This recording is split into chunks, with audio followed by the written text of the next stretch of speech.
Hello, welcome to The Footprint. My name is Samuel Atamensa.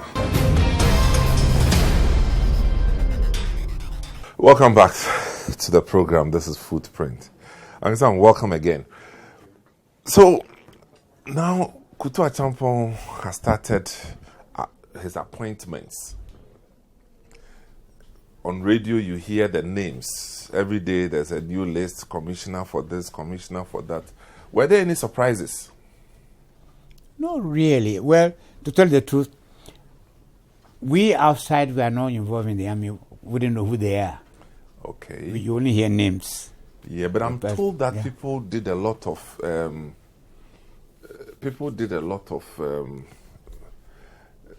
what do you call lobbying, you mean? Lobbying. Yeah, that one. A lot of lobbying. No, that was natural because, as I told you, even when the day of the coup, when people thought that Wedema must have engineered Busia's overthrow, they were rushing to Wedema's house. Fortunately, I was there. I was in the house because we heard the news. We didn't know what it was all about. So he was our political party leader for NAL. So we all went to the house. But at least you knew who Kutu Acheampong was. No, I mean, it's a name we heard. Normally, if you do your homework, of course, you know. But I knew because I got to know that he was one of those people. In fact, someone even alleged that he went to the Ideological Institute, Nkrumah's Ideological Institute in Winneba. Wow. Yes. And he went to secondary school in Swedru, and so Winneba will be just next door. And that when he was in Takrady, he used to joke like that one day he will make a coup and become head. That's what people alleged that he said. Okay. So this was it. So names were coming out, and people came to the house. They all went there, Burma camp to go and lobby for this position and that position. Of course, some of us don't want to have anything to do with military in the governance process. I think at all people should decide and not. So from the get-go, you could feel that you're going to oppose Kutu Acheampong's government. Yeah, I mean, I know that I deliberately wanted to confront with them. Yeah. But I didn't like. As a matter of principle. Just a matter of principle. I said I don't want to have soldiers involved in governance process because they can act one track. This is the order. And that's it. And you must obey it. But you were tough yourself. Well, actually, to tell you the truth, I didn't even tell you that when I was in Leeds, I actually joined the Officers Training Corps at the Leeds University. So I was actually trained as a soldier also. Wow. So you had that military orientation. In fact, when I finished my secretaryship course, they had wanted to commission us into the Army Pay Corps. But I declined. Oh. Wow. Because they used to really advertise and push you into it. That's right. Yeah. So this was my approach. But as I said, it's the normal Ghanaians love lobbying. So everybody was rushing there, wanted to be made this and that and that. So this is what happened. Oh, good. So tell me, for the period that Acheampong was head of state, what would be your own assessment? Well, he started on what you might call a right note. In the sense that I think it was agriculture was some of the projects that he pursued. But then sometimes I have to remind people that a lot of those were also part of J.H. Mensah's projects and program that were laid down. So he only continued it. Quite unlike what we keep happening now when one government comes and you want to sever what the other person has done. They continued it. There was an encouragement for the North, particularly, for example, to produce rice. Ejura to produce maize. And I always tell Ghanaians that we used to have surplus rice and we used to have surplus maize. And we were exporting to some of the African countries. So that was quite an achievement. But then, again, I want people to say that you wait. He will come to a point where he will not go any further because he didn't know what triggered what they had been planned, which he was enjoying. True to God, when the drought came, and people were complaining then about shortage of food, he said, "Am I God?" I was saying something for me. So I said, "You say you are not God, but when it was working all right, you thought you were God." That's good. That's good. That's yeah. good. So this is the tragedy of it all. So he got to a point where there was a halt. And then, of course, the military side became corrupted, because at that time they were bullying the Lebanese and the rest, collecting from them. And again, I remember one of my prophecies to say that the other ranks are going to rise up against the officers. And then someone asked me, why? I said, it's simple. I said, they are sending the other ranks to go and collect roofing sheets, collect this from the Lebanese. They are watching it. And they also would like to enjoy those benefits. So one of these days, they're going to rise up against the officers. So I said, do you know what kind of weapon does the officer carry? They say it's a pistol. I said, good. I said, what kind of armor does the other ranks carry? They say AK-47. I said, which is more powerful?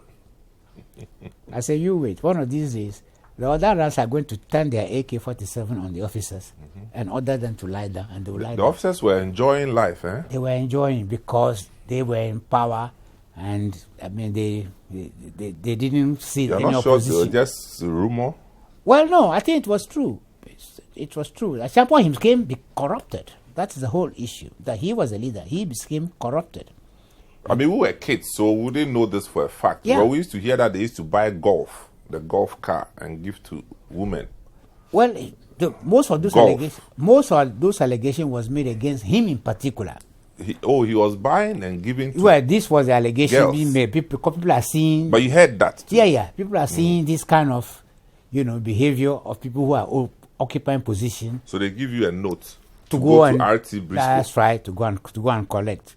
RT Briscoe, go and take the car Exactly. and go home and enjoy. Exactly. So these are the kind of episodes that arose. No, they enjoyed it triggered hatred among the other ranks. There's also mention of Kutu Acheampong trying something called union government. Oh yes. Can you take us through that? Yeah. Because what happened was that when there was agitation then that they should return the country to civilian rule, because we don't think that the soldiers were in a position to continue governing the country. So the movement for freedom and justice was formed. And that movement was, as I told you earlier on, involving K. Igbedama as the leader, William Oforiatta. That is NAL and Progress Party together this time, joined together forces. Professor Dubois was very much involved. A.K. Deku was very much involved. There is Mr.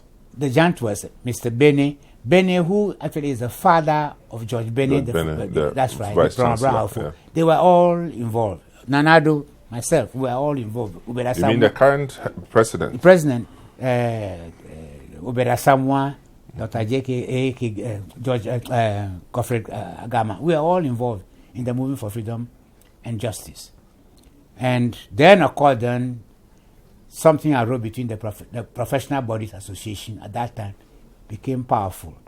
And then they actually took a decision and said that, no, there must be handing over to a civilian government. Now, eventually, what happened? With the union government, because I remember there was a yes vote, no vote. Yeah, then he says, no. There should be a marriage between civilians and soldiers. Therefore, we should have union government, where there will be a representative of soldiers, representative of the civilian. So the movement for freedom and justice campaigned against him. And we knew that he lost the vote. But he was forging the figures. Because at that time, we used to have a huge billboard at what they call a community center. Yes, Accra. Yeah. That's right. Where the results have been written. And you'll be surprised that results from the north and the rest were coming. Those from Accra were not on the board. they were working on They were working on the figures. So, but let me, as a young boy in Kumasi, was it 77, 78? That's right. I was in State Experimental School. I remember that this your People's Movement for Freedom and Justice tried something in Kumasi to do a commissioning or something, launching of something, a campaign, and you were brutally massacred. You were beaten up by the military. Yeah, they said the soldiers would come and beat us up. At that time, the commissioner was Osei. I think so. Osei guy. Major Osei or something. Major Osei. That is true, yeah. So, and you people ran away. You were not strong. No, it was not a question that you were not strong. Now, military against you civilians. What is the strength you are going to show? And these were confused military. Yeah, they were confused, but they had the guns. And they could have just massacred all of us. Which is what they wanted to do. Exactly. And so we just dispersed and left them to do their own thing. But we had the assurance in ourselves that an end will come no matter what. So the referendum happened. Yeah, the referendum took place. And they lost. But they announced that they had won. But everybody knew they had lost. And then what was that? Do you remember the front page of graphics? Yes, I remember that very well. I mean, I'm sure that I may even have a copy somewhere in my bag. So that's actually what happened. So, of course, we all knew that the team was false. And then what happened was that he then collected the leaders of the movement and locked them up. Some of who I was one of them. You were locked up where? I was taken to James Fort prisons. And what was your offense? And they don't tell you about offense. That's power. They don't tell you. Mr. Benny was also with me in James Fort. A.K. Bedema. Oh, the old man himself? Yeah. He was taken to secondary prisons. A.K. Deku, I think, must have been taken to either Kumasi or so. Oh, the police commissioner Deku was involved. That's right. William Uforiata was sent to Usher Fort. Who else? Professor Edu Bohe. I think he was sent to Wa. Wow. So they just scattered us all around. Just to break your front. Exactly. And William Uforiata and I took them to court to challenge our detention. How did you do that? Well, we hired a lawyer. And you know who our lawyer was? But tell me, EDCOM was part of this? No, EDCOM was detained briefly. Okay. Yes, and then released. Okay. Yes, he was detained briefly. But he was part of the movement. Exactly, yeah. But he was also detained. And so we took them to court. And the two Chikata brothers were the one who were acting as our lawyer. Okay. Yeah. That's Chachu and Fui, his big brother Fui. Yeah. They were our lawyers. So we were going to go to court. And then one day we came from court and then somebody was asking me, so what happened to the court? I said, well, listen to the radio. And then they came back and they said, Ashamuha was arrested. There was a palace coup. Oh, a Champon had been arrested? Yes, that's correct. There was a palace coup. Akufo is now there. I mean, we would describe it as palace coup, but in the news they had said that there was a coup d'etat. Yeah, well, actually it was not a coup d'etat as such. He was advised to they just removed him, that's all. They locked him up. They kept him in a room and gave him food to eat. That's right. Yes. That's what happened. So... And this was in 78, right? Yes, yeah, that's right. And then the following day we were all released from detention. So Akufu, who was one of Kutua Champon's trusted lieutenants. Yes, in fact, he was next to him. Yes, more like number 2. That's correct. Okay. Yeah. Did he lead this change? Yeah, he did. He did it himself? Yeah, oh, yes. Yeah, he did it. He led. But tell me, what do you think would have motivated Akufu to do this? Because at that time, there was an agitation for return to civilian rule. Okay. And I think Akufu must have seen the writing on the wall to realize that if they don't handle that properly, there will be more disaster.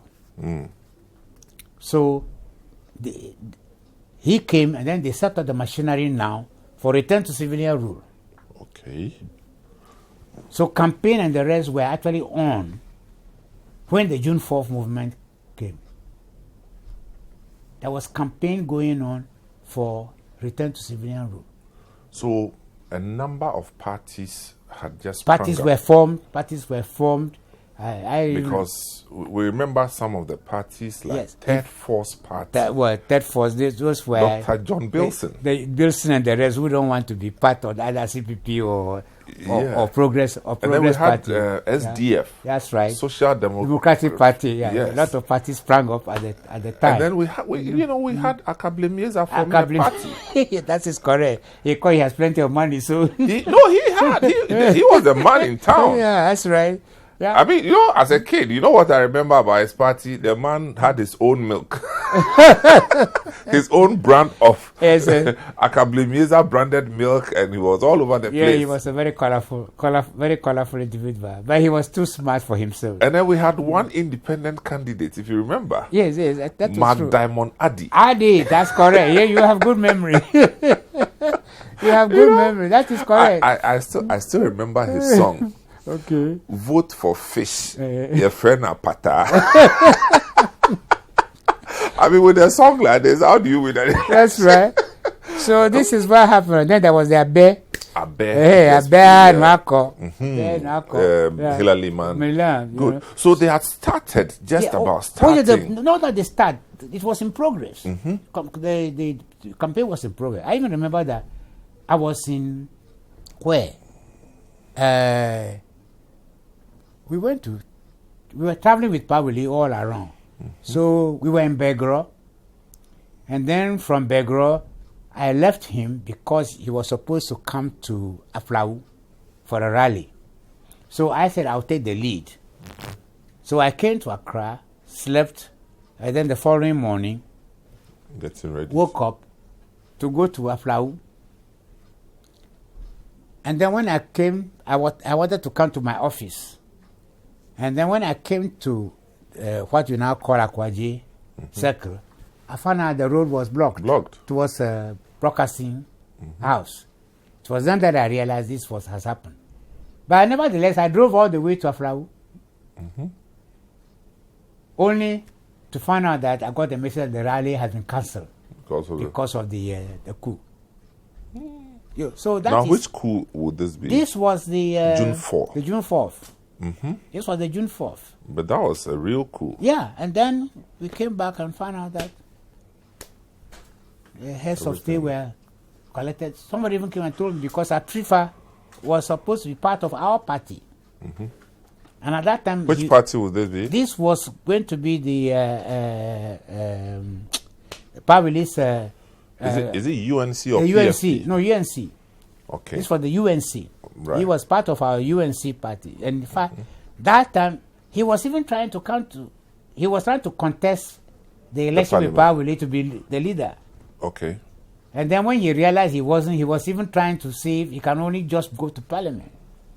So, I mean, I was taken aback. And this was in Professor Dubahane's house at Ablenkpe. So I called him, I said, Akwasi, what's the matter with you? I said, Akwasi, what is the highest position anybody can occupy in a country? Is it not head of state? He said, yes. You have been head of state? Not so. He said, yes. So what is the matter with you? Why do you want to get yourself involved in this? Then I don't know what came and I said, those who wanted to kill you are the one pushing you into all this. If I were you, I would just rest and give my support to the party. Then, either a week or two later, we had a meeting at the, what do we call it, Art Center. Yeah. So I would normally take Pawili to these meetings. So I drove him, because his house and my house are about 100 yards away from one another. So I see him all the time. So I drove him. When we arrived, I was parking the car. Then I saw Afrifa standing there. What was the occasion again? We were going to have a party caucus meeting at the community center. And at this time, the coup had... No, the coup had not happened yet. Okay. No, coup had not happened yet. So I walked straight to him. And I said, Akwasi, what did I tell you? Don't you have friends in Togo and places like that? Get out of this place. Get out. I don't know why I had that premonition that they wanted to kill him. I don't know why. So when the coup happened, then someone told me that they've arrested him and they brought him. I said, oh, why did he not just listen? Apparently he was saying that, oh, Rollins is a small boy. Okay.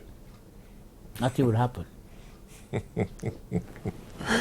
Okay, so now the coup has happened and the other things that... Then they went and slaughtered all of them. Yeah, we'll come to that. It was a slaughter. So that was very disappointing when the coup happened because you were putting things together for restoration of return to civilian rule. Okay, so we'll be coming back to that. This is still Footprint. We'll take a short break. When we come back, we'll just zoom into the June 4 era, the 3-4 month period from June to September. That we had a young, slim, macho boy leading what he referred to as revolution. This is Footprint. We'll be right back. Thank you. Welcome back to the program. This is Footprint. So June 4th, 79. Where was I? Oh, I just finished common entrance in Hector International School in Achimota, and I think we had just finished one of our papers or so, and then we came out and we were told that there was a coup d'etat. Yeah. And you know, in Odan, this is Obroni Obroni, because the man they were expecting a dark-skinned man, this right. white-looking man speaking some English and chanting some socialist, you know, and but we were kids, so but you people could put it in better context, you know. Well, before then, you see, he was arrested for mutiny. And they set up a military trial against him. And I remember I sent a message to General Akufo, to say that if I were them, because that time the process of returning the country to civilian rule was in progress, that if I were them, I would not try him. You leave him there and let the civilians, when they come into office, they can handle him, because knowing what we know about the other ranks, they might use him as an excuse. So that's what we thought. Then Boachijan was the one who actually organized that revolution.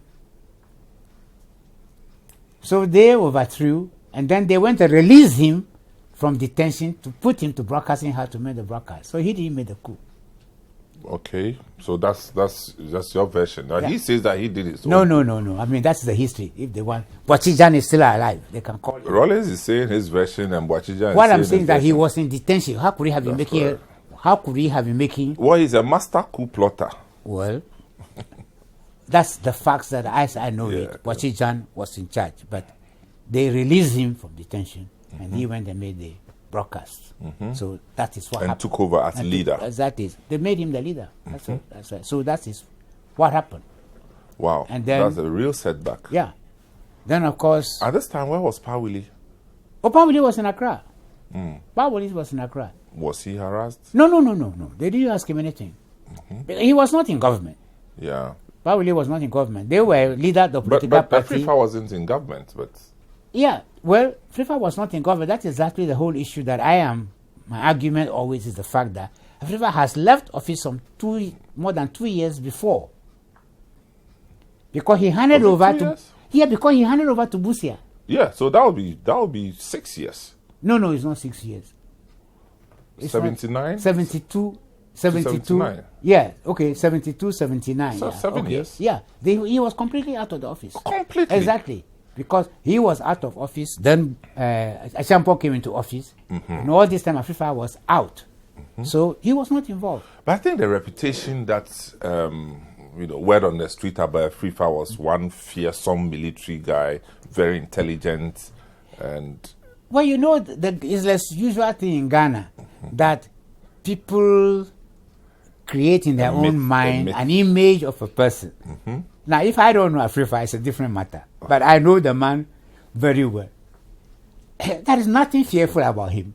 I like his mustache. Yeah. I mean, he was good looking. He was good looking, strict, disciplined individual. I mean, that's what real military man. Yes, soldier. So that is what happened. And then, as I said, all we heard was that they said there was a trial overnight.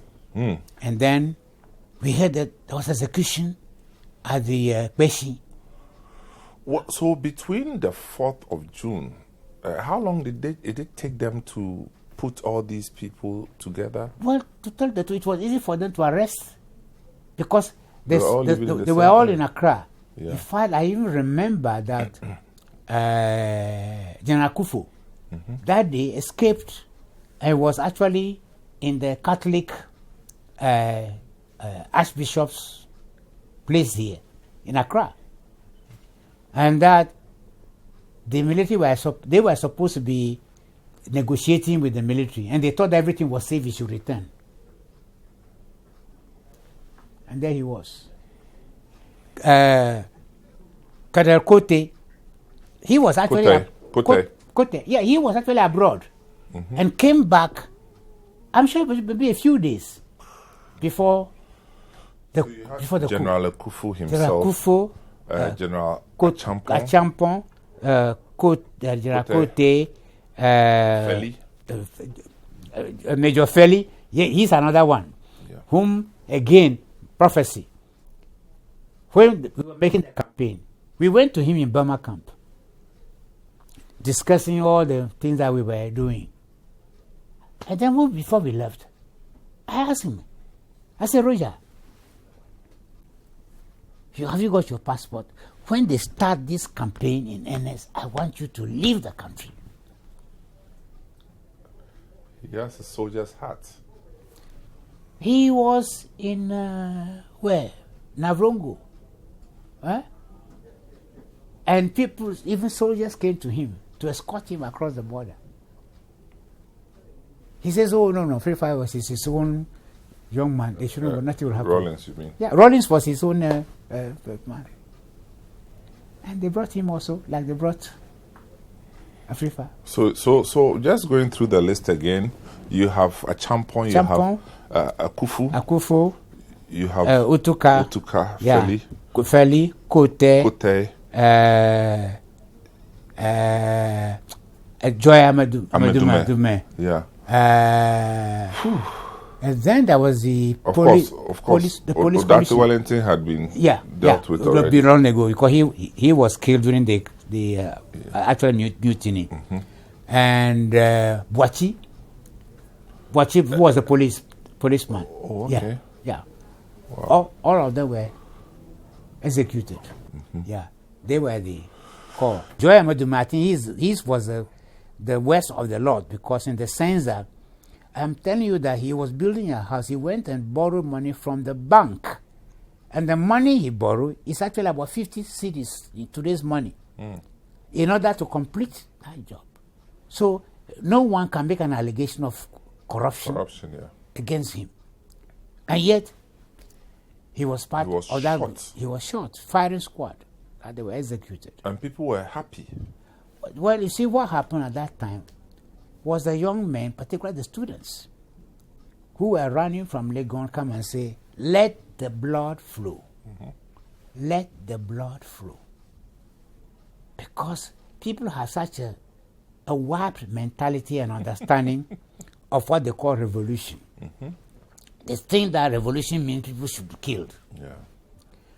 And I often have to remind the young people that they should study the history of revolution, particularly the Russian Revolution, and find out that all those who were following Stalin, they ended up where?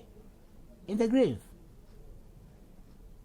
Some were marched to the Ulag, Siberia, and died there. Some were executed. And so revolution is not something that we should be jumping at. Because when it happened like that, some hope in them that things were going to get better. No, but the question, of course, is that, you see, sometimes I have to remind people, I say, if it's you or your relative, what will you feel? Where the person did not have any justice. Because if you are talking about revolution, which will happen and people are arrested, they are properly tried. You understand? And found guilty. That's a different matter altogether. But in this case, if we ask this question to us, where is the transcript of the trial? Who can produce it? Jerry Rawlings. Well, I don't know if he has it. He can bring he's superintendent over it, so. If he can bring it, nobody up to today, over all these years, has been able to produce any document to that effect. To find Do you think it was a waste of time? Well, the question, of course, is that let's ask another question.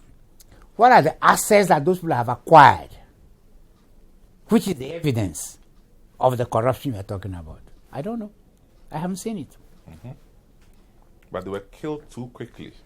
But this is what I'm saying, that they could have given them a proper trial. Because even when J.J. Rawlings was arrested for an alleged attempted mutiny, they were trying him in the military.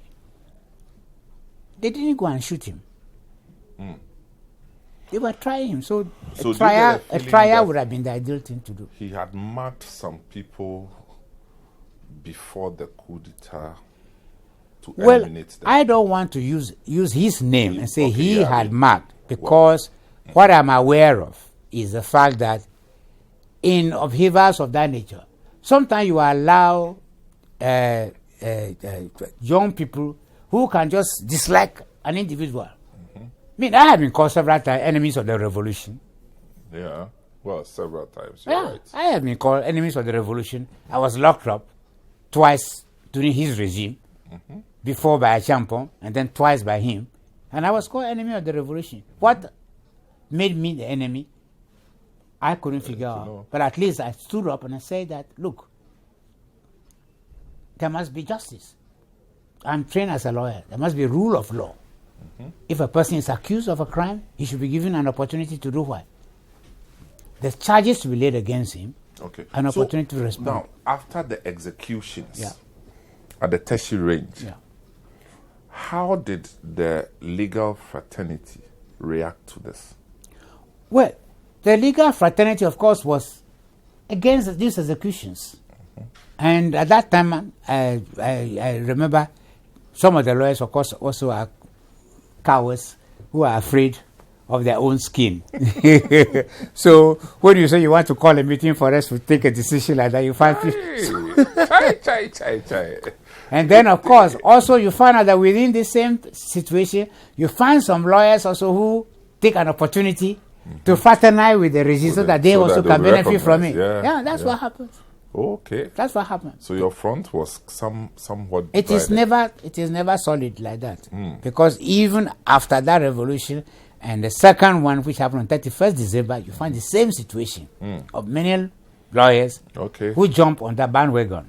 So you pushed, and then they handed over the elections to the election actually, in fact, I think there was a lot of persuasion. Churches and the others persuaded them to allow the election to take place. So the election took place.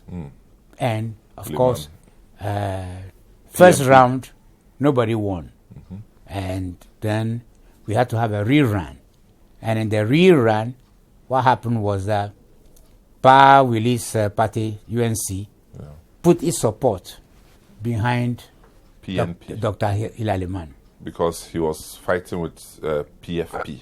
Well, actually, the reason was that it was part of that Apollo 5 system we were talking about earlier on, that we had UNC with part of the leadership of the UNC, Dr. Gaman, Dr. Samuel, myself. We went to Victor Owusu and to persuade him to join forces with William Oforiatta, to allow William Oforiatta to be the leader and he should be his deputy. Because William Oforiatta was then an evangelist. He was not interested in politics at all. But we persuaded him to come into politics because we saw this tribal tension in the country. And we thought that the only way we can bring peace and unity in the country was to bring the Eves and the Akan people, unite them together. And we thought that he, by virtue of the fact that he was not Asante, he was Achem. And they were having their own with the Ashantis. And then also the fact that his father was a very, very close friend of Togwisi of Angron. And so we thought that that was a fantastic Good unity. chemistry, Good chemistry. So that should bring about peace and unity. So this is what we suggested to Victor. And Victor refused and said that he will win the election. So again, I made a prophecy. I told him, I said, you will not win.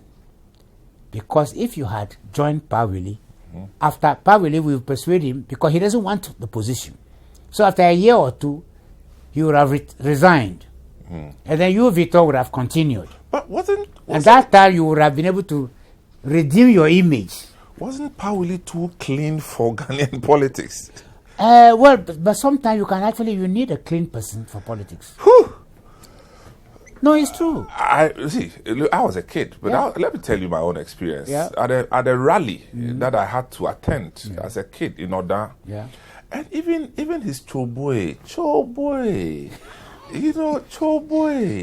And then he sings, join the UNC, the party for you. Join the UNC, the party for you. Broad base the best. UNC all the way. Convention clean. Pawiliana call. And he looked like a chorister. You know, he's an evangelist. He's somebody that you can believe in. He was a great man. I mean, I tell people that I am biased because there I was in Parliament. He was at the other side. I was at this side. But we left Parliament. I became so close to him that I tell his only son that I am the firstborn because I'm slightly older than him. We were both in the same year, but I'm slightly older than him. That's Jones, right? No. Okay. Oh, no. He died about 4 or 5 years ago. Oh, okay. Yeah. Okay. It's not Jones. Jones is his nephew. Okay. Jones Ofarata is his brother. Oh, okay. Pawili's brother. Younger brother. Same father. Okay. Same father. Yeah. That's Ken's father. Yeah, it's his younger brother. But I became so close to Pa that I tell people that no day passes without my seeing him. If I don't go there, he will send for me. Good. Our houses were just about 100 yards away from one another. So I am saying that a clean man like that could have made a world of a difference in the politics of our country. But unfortunately, it was not to be. And Liman won. So Liman won. So Pawili became chairman of the Council of State. That was a good one too. That was a very good one. But Liman was overthrown, you won't believe it, by his own CPP party. Really? Yes. Not Rollins? Rollins was part of the scheme. But the people that you would have thought. Can you name some of them? No, I will not name. No, small. Some of them are connected with me, so I will not. I will not do that. But I just want you to appreciate that the CPP. Some of them didn't like the idea of Liman being a northern person. Well, I suppose that Pepeni mentality was also there. But the chairman was Imoro Igala. Well, Imoro Igala actually helped to build the CPP behind the scenes. As PNP. And when he realized that he was disqualified, then he went and brought Liman. When we come back, we'll look at life after 31st December. And Uncle Sam himself, how he interacted with the system of what was known as the Provisional National Defense Council, somewhat provisional, but became the longest ever. We'll be right back. Welcome back to the program. This is Footprint on Citi TV. We are now in the storytelling, we are now at 31st December 1981, and announcement in the middle of the night sometime that President Liman had been overthrown, and then, I mean, nobody would imagine that it would be the same Jerry Rawlings, although people suspected and people were tracking. We heard news that the military intelligence at the time was always following him, and all that. And it turned out to be him. Yeah, it's true. It's true. Would that be an anticlimax? Well, yes, it is an anticlimax because, let's put it this way, that time my own cousin, Kojo Chikata, I remember everywhere he goes, they were always following him. I even remember at one time I was with my brother, we were in the house together, and then someone said that the military intelligence were loitering around. Why were they chasing Kojo Chikata at the time? They thought that he was the mastermind. But he wasn't involved in June 4th, so... well, I mean, publicly. Not publicly, but I okay, think well, somehow. The people just thought that he was too brilliant a person and that he was the mastermind behind everything. So they kept following him all the time. And I remember I always I'm like the daredevil. So I remember I brought the car to the house, put him in the car and drove him out of the house. And then when I was going to my house in Tesano, I was watching the thing and I said, I can see them. I can see them. We went to park the car in the house. We were there for about an hour or two. They were still rattling around. Wow.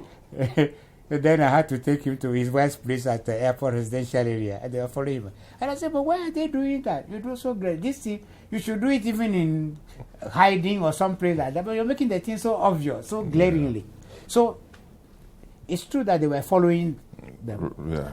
And why they didn't arrest Rawlings? I can't figure it out. I can't figure it. They were always debating among themselves, apparently. I guess so. Whether or not to arrest him. Yeah. No. So maybe sometimes also possible that they may be afraid of the other ranks. Yeah. Because I think some of them he was still popular. Yeah, some of them are so much fond of him. Wow. Okay, so then came in the Provisional National Defense Council. PNDC. You started hearing the names, and how did you interact with them? Well, I think I told you earlier on that I said I will have nothing to do with military governance. So I even remember that. But they invited you. No, you hold it. I was actually here when I remember that Professor Kofi Awuno, who we were secondary school classmates together with Zion College. And then my other brother, who were all class together, Ernest, that they came here, my office. I think I was down on the 3rd floor. Mobile House. Yes. At the time. And said that he said he was going to Burma camp. So I said, what are you going to do in Burma camp? And then it's like, well, the way things are going on, it looks like the boys are so young that maybe they don't know, they need some older people to advise them.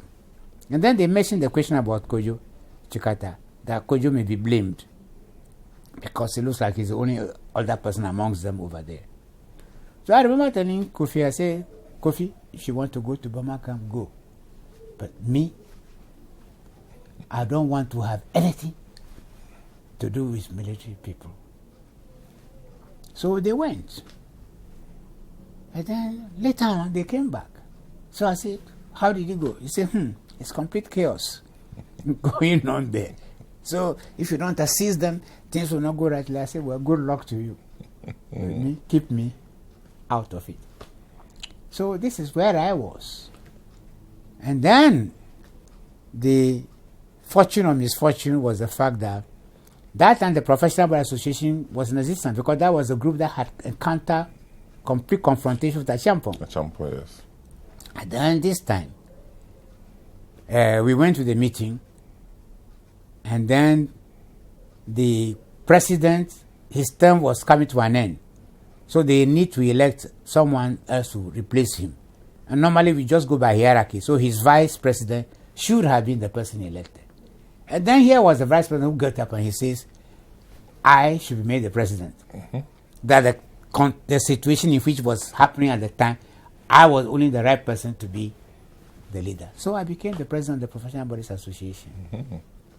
And so when the rumblings were going on, it became disturbing. Then particularly, Pawile and I went to Kumasi, USC, to speak to the students about things to happen. Then the following day, what did I see? In fact, it was someone who called me and said, did you see the newspaper this Saturday? I said, no. Normally I don't go. Saturday I spend my time resting in the house. I said, no. They said, there's a workers' government on my dead body. Samokujeto. Me? Yeah. They say you are supposed to have said this to the students at Kumasi. I said, Kumasi, I recollected very well that I asked which and which newspapers were present. And the Ghanaian Times was not represented in Kumasi. And at that time, I remember everywhere I go, I take a recorder with me. And I told them that I was recording my address. So here is this machine. I put it down before I spoke. So where did that person get that headline from? So following Monday, I wrote a letter to the paper asking them to retract message and apologize. They ignored me. So I came and sat down and drafted a writ against them. Claim damages. Now, then what happened? I think I went abroad, and what did I see? I was actually coming back from a Rotary. I was then serving on the Rotary International Board of Directors. Then when I got to London, I called my wife, and she said, J.J. Rawlings was on the television announcing about the abduction of 3 judges and a military officer. Then my wife said, they said there is a list of people that they wanted to kill, and your name was very prominent on the list. So don't come. So I said, no, I am the president of the Professional Body Association. These judges were also part of my professional group. How can I run away when something like this has happened? Well, that time there was also an abduction. Yeah. Then when I called on Sunday, it says there was an announcement that they found the bodies. They had been killed. Charred bodies. That's right, charred bodies. So I came back. I think I came back on Tuesday. And then on Wednesday, I was told that they were having the funeral for them in the Supreme Court. So I went. And every lawyer who sees me said, what are you doing here? What are you doing here? And I said, well, I don't have a choice but to come back. So I called a press conference. So it was public knowledge. Oh, yes. It was open public secret knowledge that you are supposed to be part of. Yeah. So I called a press conference at the medical school as president of the Professional Body Association.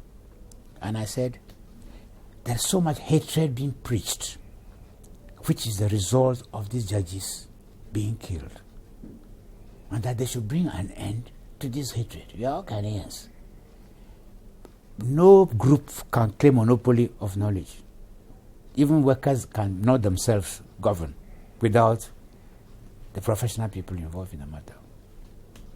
And I remember after the press conference, one of the doctors said, if you are alive tomorrow, then there is God. Then I looked at her face and I said, and I will be alive tomorrow because there is God. So I came back to my office. I was there shortly when they told me that 2 gentlemen wanted to see me. So they came, they are from BNI.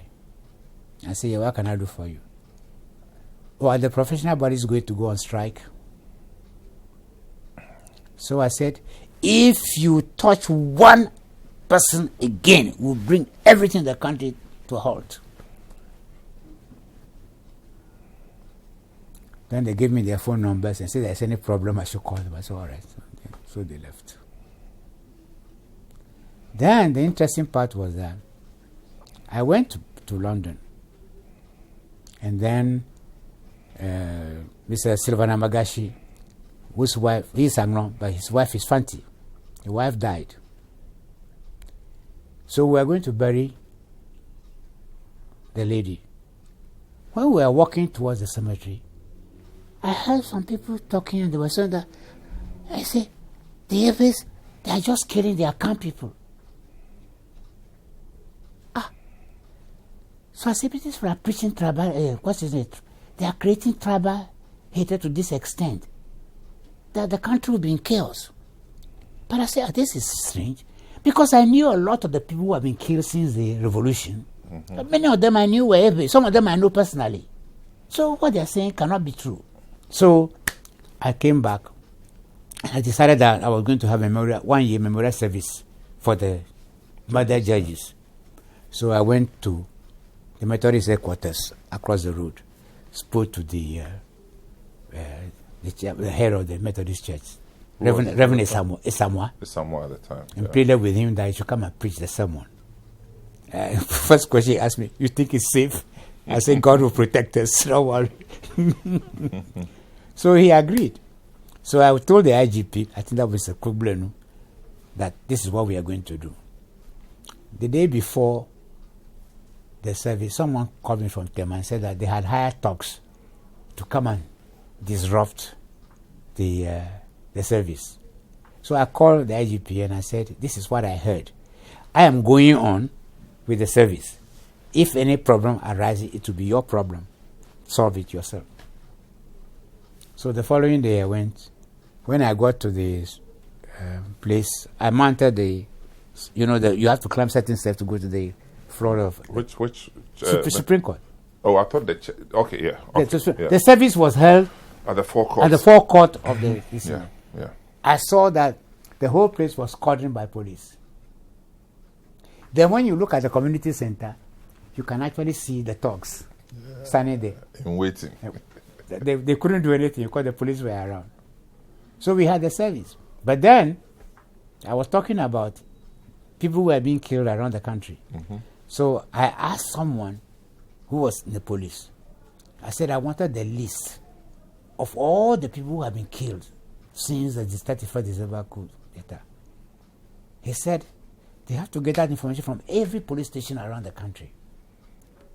I said, is it possible? He says it's difficult, but it can be done. I said, all right, I've given you an assignment.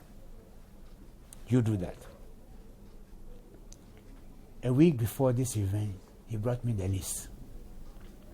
So that time you don't have a photocopy or anything like that. So we put it on stencil. Mm-hmm. So I make copies. So during my address, I said, since the revolution, there has been so much killing in every region in the country.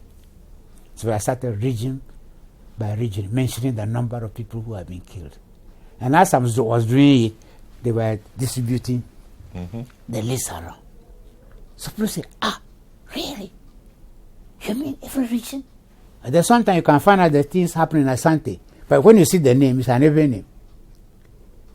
Which means that it was not a tribal issue at all. So this was a small contribution I also made. And a couple were saying that, though deny, I said there's no way anybody can deny that thing because this is authentic record. So I've published it as part of history.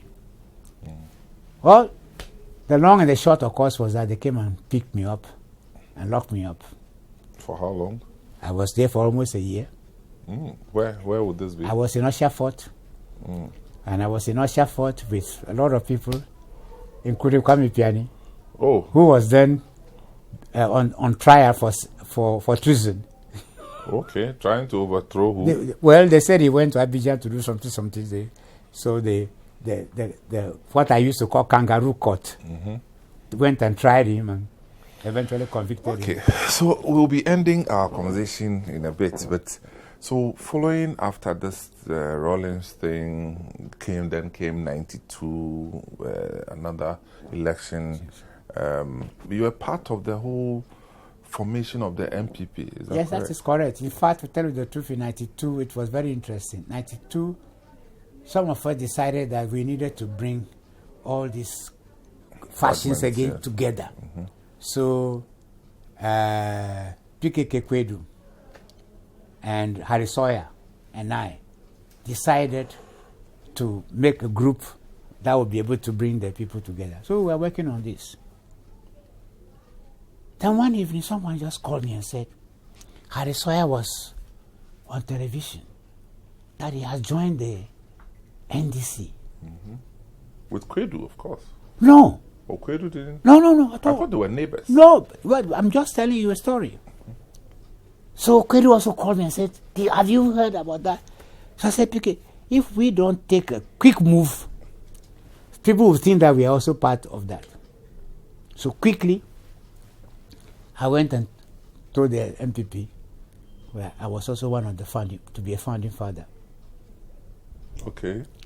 Because it's too late now to try what we wanted to do can no longer take place. Mm-hmm. So you were trying to bring them together. Okay. You know, against the military, the PNDC. Yeah. But it hasn't worked out. Okay. So this is what transpired to the Ghanaians. Uncle Sam, thank you very much for your time. It's been such a rich experience just listening to you and hearing you share some of the experiences. So this is where we want to lower the curtains on this edition of Footprints. My name is Samuel Atamens. I'll see you next week.